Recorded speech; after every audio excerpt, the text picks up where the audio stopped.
পুজো আসছে, কুশলের মায়ের কাছ থেকে একটা ব্লাউজ কাটাবো, টাকা দাও তো। এই তো দুদিন আগেই ব্লাউজ কাটালে, এখন তো আমার কাছে টাকা নেই, দুদিন লেট করে দেবো। কি দুদিন যখনই বুঝি তখনই দেরি করো। দেওয়ার যখন মনে নেই তবে বিয়ে করেছিলে কেন? আচ্ছা তুমি রাগ করো না, তোমার কি চাই বলো, আমি যেখান থেকে এনে দেবো।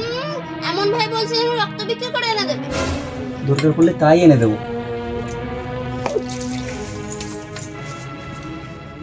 শাশুড়ি গরম গরম। কাকা আজ 200 টাকা ধার দেবে? কেন রে, কি হবে টাকা? পুজো আসছে তো, তোমার বৌমার কিছু কেনাকাটা করে দিতাম। ভাইপো, নিজেদের মধ্যে তো টাকা দিলে সম্পর্ক নষ্ট হয়, টাকা আমি দিতে পারবো না।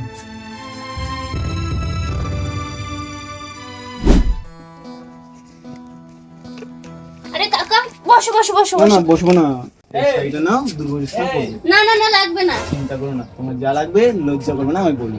আচ্ছা আরে যার কথা বলছিলি এই তো সে। আরে নাতি, ও টাকাতে পারলি না, টাকা সাথে পারলি না।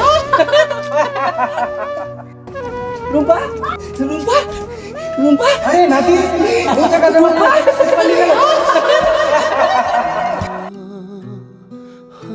এই দুনিয়ায় টাকার কাছে ভালোবাসা হয় মূল্যহীন।